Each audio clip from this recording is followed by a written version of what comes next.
Hello everyone and welcome back to my channel. In today's video I'm going to be sharing the analytics from my YouTube channel for my first year on YouTube, including how my views changed, how my subscribers changed, watch time and revenue and all of that, and just sort of sharing what my first year on YouTube looked like in terms of my YouTube analytics. If you are new here, my name is Ciara. I'm a third year PhD student in Dublin, Ireland, focusing on machine learning and computer science. On my channel, I typically talk about all things related to doing a PhD and being productive while doing so. And I do have some videos around sort of side hustles and how to earn extra income as a PhD student. So this video is sort of relevant to that. I'm not really sure if this video for sure matches with my channel and my content. So I would love to hear from you in the comments below and with thumbs up if you like this type of content and you want to see more of it. I'm not sure if it's necessarily something I should be sharing here or somewhere else, so let me know what you think. If you're looking for sort of like tips for getting started and like the initial parts of being on YouTube, I do have a couple of videos about how I got my first 1,000 subscribers on YouTube and how I got monetized on YouTube, so I'll have those linked down below. Those would be a bit more introductory, whereas this is basically just trying to show you what my first year on YouTube looked like in terms of uploads, views, revenue, all of that. The main thing that I just didn't mention in the analytics was really what I do to learn how to grow on YouTube is I follow a lot of the creators whose channels are completely based on how to grow on YouTube. So people like Catherine Manning, Roberto Blake, Annie Dublé, all of them have really amazing, and Vanessa Lau, actually forgot to mention her. All of them have really great channels all about how to do this. And so I don't necessarily think that that's something that I want to share too much, but I do think it's really interesting to see from small creators how much you can earn as a small creator and how much you can expect to earn. And so I am sharing all of that. In the first year I didn't really have any sort of affiliates or sponsorships or anything like that, so the amount that I earned is pretty much the amount that I earned for the channel. So a couple of things just briefly that you'll see me mention that I didn't really go into detail on enough probably was around having a niche. And I definitely think that this is something that is important in some way. I think it's okay to experiment with different types of content, but if you're going to start suddenly making very different videos on your channel, it's definitely going to confuse the algorithm about what your channel is about. So now I'm definitely more focused on making content around PhD, productivity. That is pretty much what my channel is about. I do think some of this stuff around sort of side hustles and income is definitely relevant because that's where the sort of productivity elements are coming from. I wouldn't say I'm the top #1 most productive PhD student, but I have so much other things going on that the productivity comes from having multiple things, if you know what I mean. So I'm productive in the sense that I can do my PhD, run a business and have this all going on as well.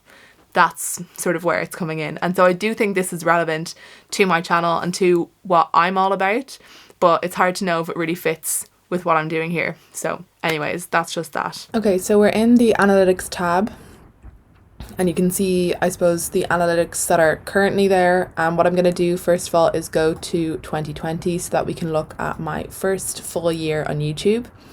So I think I started my first video, I'm just going to go a little bit further back so that you can see. I think I started around here. So let's just go to there. Yes, you can see I have 0 views, and my first video was on, I think, the 28th, but let's just switch to 2020 for the moment. So you can see there's sort of some different stages in terms of growth. So I'd say there's the first quarter up to around April, and then we have sort of April to June, and then so I'm going to break it up into quarters just so that it is a bit more clear. But you can see in total in 2020, which is my first full year on YouTube, apart from those couple days in 2019, I got in total 227,500 views, 18,000 watch hours, which is the same as 1 million, over 1 million minutes of my content watched, gained 7.8 thousand subscribers. So you can see like there's a similar sort of trend there. This trend is a bit more flat and we'll come back to that. And then in total I earned a little bit over €1,000. And you can see I only started earning from towards the end, very end of June, really just July onwards. And so I'll talk a little bit about that. So in the first, I suppose, 6 months of being on YouTube, I was not monetized, and in order to get monetized on YouTube, and I do have a whole video on that But essentially what you need is you need to get to 4,000 watch hours, and it has to be within the last 12 months. So if you've spent more than a year trying to get to that, it's only within the last 12 months that you have to have that. So you can't have had 4,000 watch hours over 2 years. It has to be within the last 12 months.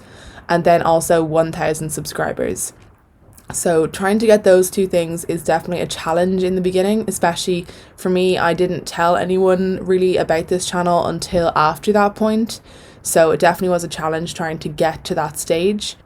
So let's go back to different sort of stages. So let's go to the first sort of 3 months from January through to March of 2020. And so this is just sort of pre-pandemic. The pandemic sort of hit mainly in and around just a little bit after St. Patrick's Day was when everything started shutting down and we were in lockdown. So you can see this is how things looked in the beginning.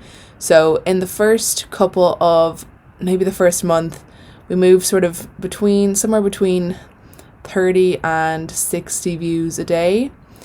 And probably a lot of those was just me watching the videos, let's be honest.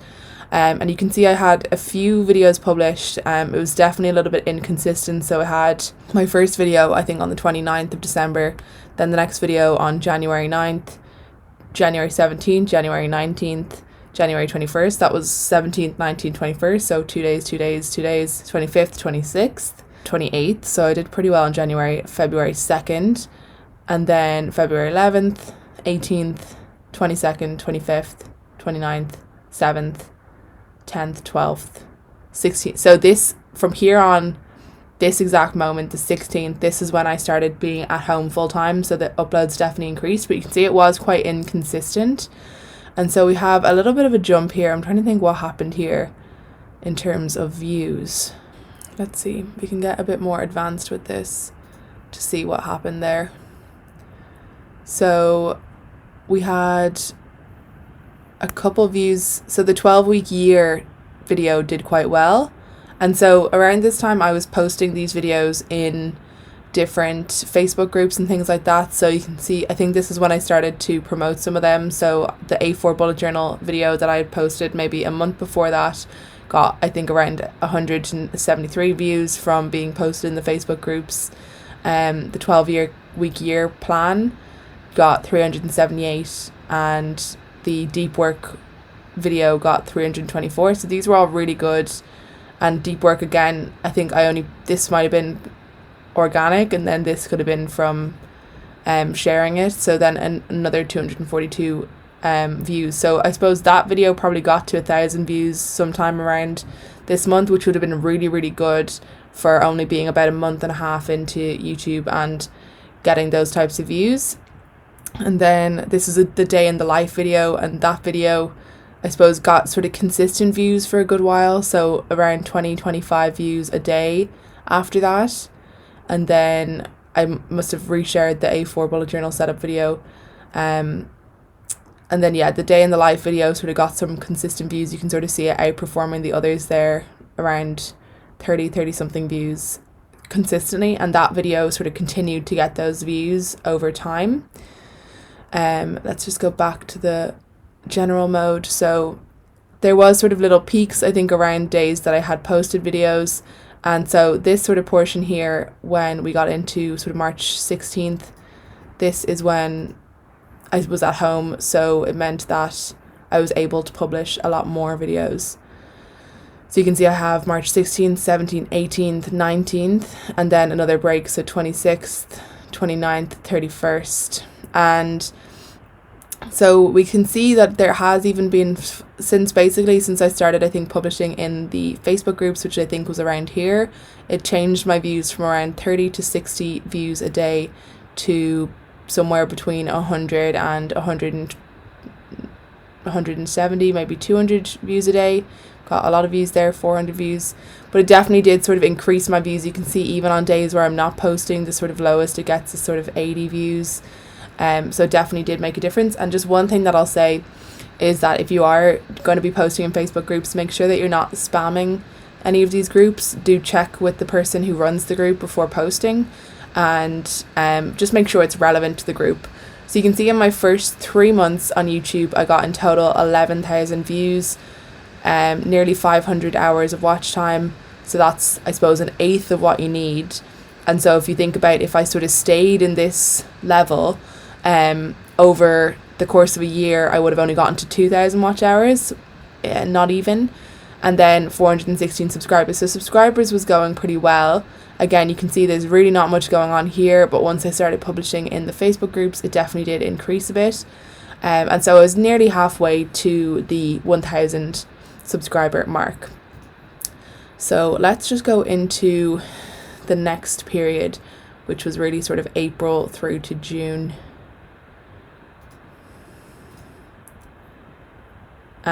So you can see some change here. So at the end of June, got my first €2 on YouTube, but there was a big change here. I suppose the views went up by 5-fold, and the watch hours went from under half a thousand to nearly 4,000 in the next 3 months.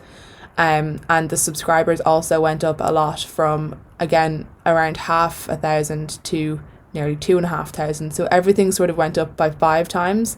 This went up, I suppose, nearly 8 times. So what was happening here, I was posting really, really frequently. So from this point, I started posting nearly every day. And that was because I was at home. I figured I didn't have an hour into university and an hour home anymore. So I was going to use that time to post videos and everything like that. Basically to try and work on this. So this big spike happened in terms of views and subscribers. This was definitely my best, by far the best day I'd had so far, when I posted the video how to read a research paper. And that was my first ever sort of viral for me moment. I know it's only 1,000 views, but when you're starting out on YouTube, it definitely feels huge to have that. That one had been posted in Facebook groups and had been reshared a lot by other people. And so it got a good few views, and it sort of carried on for a few days. And that video is still one of my top performers at the moment. And so that video, we have, around over 1,000 views. And again, you can see if we were to look at sort of the 6-month period, so like there's been a big shift from these 100, actually we can sort of see it here, the 100 to 200, which had been the sort of up. Now we get into the stage where 200 is a very low number of views for my channel. Even I don't think it gets lower. No, it doesn't get lower than 272 after we had this spike from this video and the sort of regular posting. And even you can see that this carries over to the period when I'm not posting, where I start getting sort of consistently around 500 views a day, which is a huge jump from having more like 50 to 100 views a day in the previous quarter. And so you can see I was posting April 10th, April 8th, April 10th, 12th, 13th, 16th, 19th, 21st, 23rd, 26th, 27th, 28th, 29th, 30th, 1st, 3rd, 4th, 5th, 6th, 7th, 8th. So I was posting nearly every day, and like that definitely was a really good time for me to try out different content on the channel. So you can see I posted a video about reading a research paper, my thesis in 3, so those are more PhD based, and then I posted some videos around goal setting and planning, some videos around sort of study with me type videos, how to do a literature review, again that's more PhD based, first year PhD student advice. And this video here is my best performing video still, and you can see it's over here as my top videos still, even though, so I posted these couple videos recently, but I posted this video, you know, a year and a half ago, and it's still one of my top performers. It still gets consistently around 100, 150 views a day.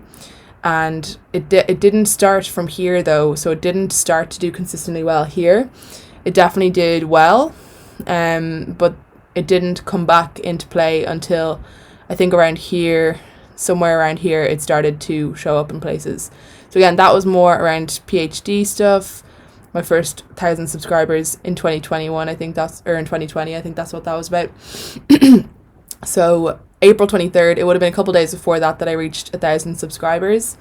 And so I still had to get to the 4,000 watch hours, which happened towards the end of the summer, or towards the end of June. So just to show, we've got a couple of different videos. So again, I have a study with me, I have a planning video, I have a machine learning video. So that's when I was sort of trying to discuss my research area a bit more. And so I was trying out these different content to see what sort of stuck. And I'm just going to show, so April 27th, you can see there's another spike there, and that's from the machine learning video. The reason was because I was able to post this then in different types of Facebook groups. So I was able to post into computer science based Facebook groups. And so that did quite well.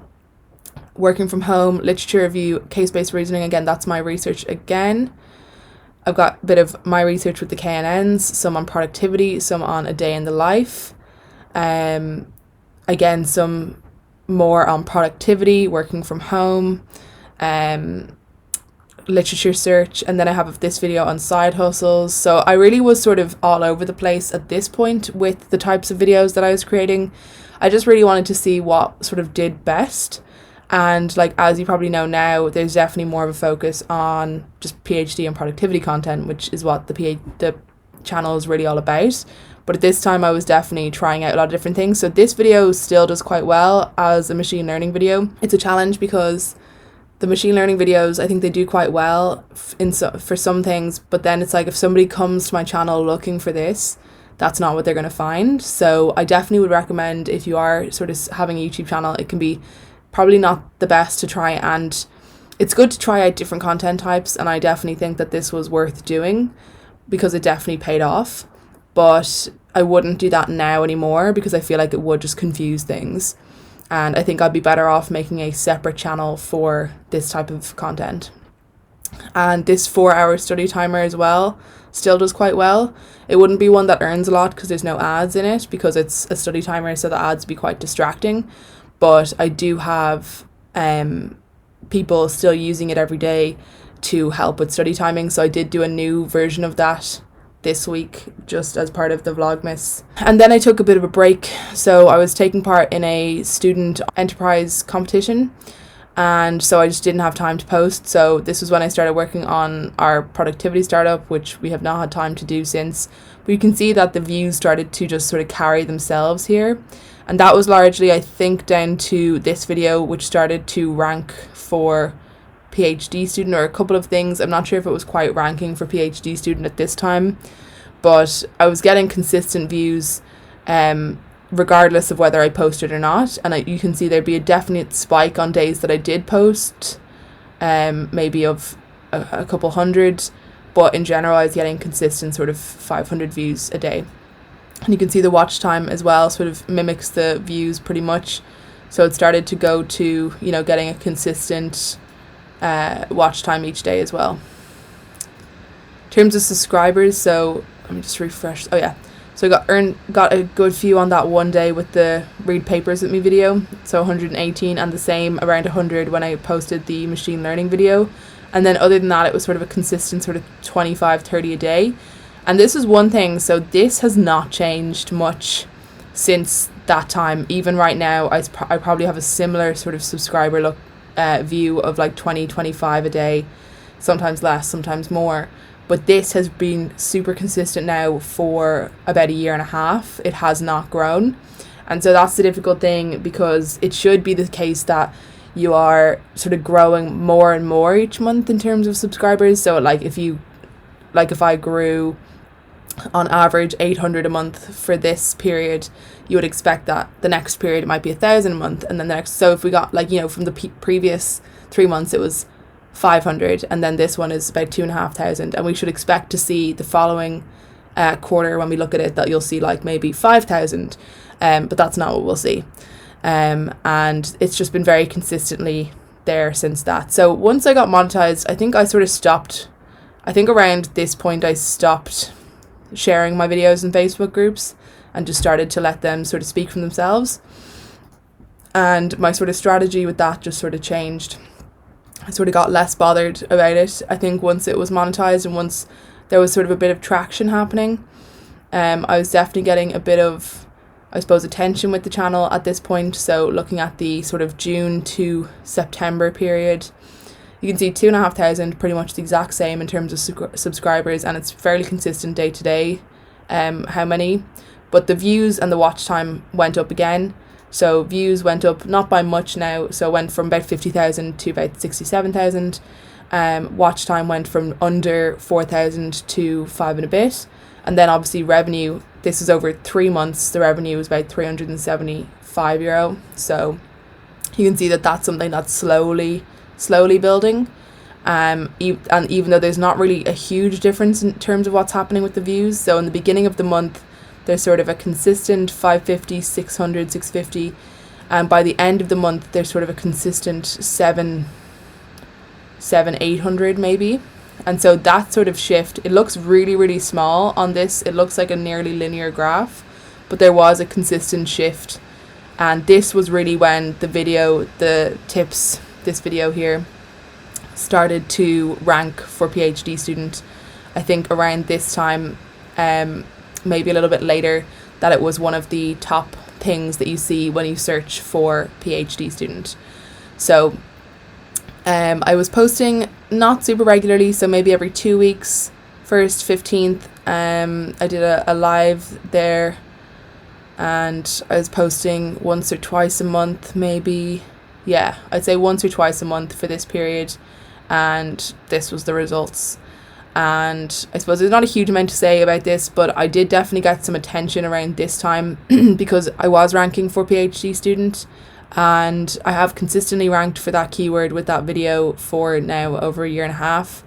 And that's when I started to get some attention from, I suppose, podcast people and conference people, and I started getting asked to do a lot more sort of presentations and stuff like that, based on my channel. So the last section to look at, we have October through to December 2020. And there will be a big change here, obviously, because I did take part in Vlogmas last year. And so you can see the estimated revenue, €670. So on average, around €220, €25 a month, which is pretty good. Again, subscribers not changing a huge amount. Watch time's gone up again by another couple of thousand, and the views went up by a good bit, and that's largely down to Vlogmas. So as you can see, we sort of switched from, in September it was sort of getting to the point where it's sort of consistent 800. Now it's sort of a consistent, well, not super consistent, but let's say in the times where I'm not posting, it's sort of that consistent 850 sort of amount. And then once Vlogmas hit, it was sort of a consistent over 1,000, except for this one day where I don't think I posted on Christmas. And obviously people aren't watching a lot of videos on Christmas, but in Vlogmas there was a consistent amount of views, like 1,200, 1,300, 1,500, and the highest, I think, so this is the highest in the whole year, I think, 1,762. And that would still be a high number of views in a day for me. And with this, sort of not a lot has changed since then with that. And you can see other times I was posting once, twice, maybe once a month, twice a month actually. And then I did post every day in the month of December, and that definitely helped my views. It helped my watch time. So you can see the watch time definitely goes up from this sort of amount to this sort of amount.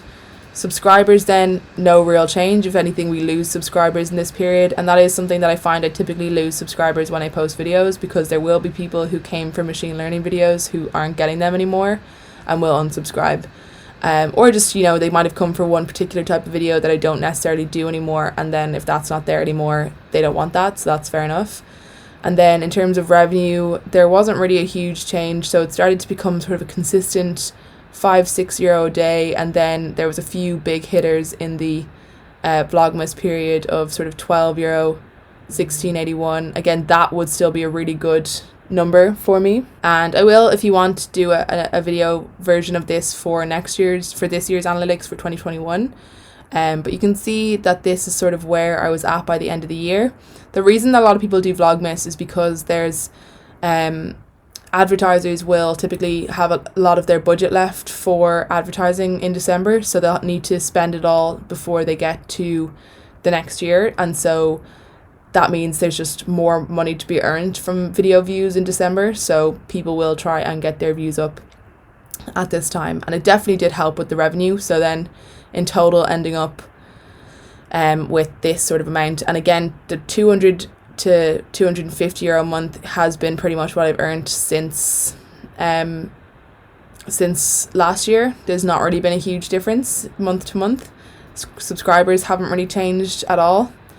So even if we just look at the lifetime, we had that big sort of growth period that when we just compare 2020, when we see 2020, which has this big sort of growth period in terms of views, you can see it sort of skyrocketing like that. Not skyrocketing, but like it definitely does increase. When we compare that with 2021, then not a lot of change. So if you wanted to see how it all looks when we look at the 2021 version, do let me know in the comments below. But yeah, there hasn't been a huge change since then, except for like the views are obviously up a lot, the watch time is up a lot, subscribers is up a little bit, and the revenue is up a good bit. So let me know if that's something that you would like to see. That is it for this video. I really hope that you enjoyed it, and I hope it was useful if you are thinking about starting a YouTube channel to basically understand. I suppose it is definitely it can take a long time to get to a place where it feels worthwhile. For sure, I think when you think about the amount of content and the amount of time that's put into all of the videos, to know that there's such small earnings, I think, but to know that it can scale a lot over time and that you can end up with more income over time. So you probably saw a quick snapshot of what my this year looks like in terms of having around 2,660 euro from the channel, and in terms of the amount of time that I put into it, it does not cover the costs at all. But when you think about the fact that I would have earned, I suppose, other income from my Notion template, from affiliates and sponsorships, and in total I think somewhere around 6,000 euro from YouTube and Instagram, that's definitely more worthwhile. And to think that that could be scaling each year from 1,000 euro to 6,000 euro to, I don't know, maybe 10,000 euro next year, it definitely makes it worthwhile when you think about it that way. But it can take a really long time, and it's really, if you're trying to get into this and you want to get into it for the money, you're probably not going to be blown away with what you receive. But if you're in this for, I suppose, trying to develop a skill set or trying to share value, then I think if you have a good motivator for why you want to do this, then you're more likely to end up getting on well. So thank you so much for watching. Thanks to all of my wonderful members, and I'll see you all in the next video.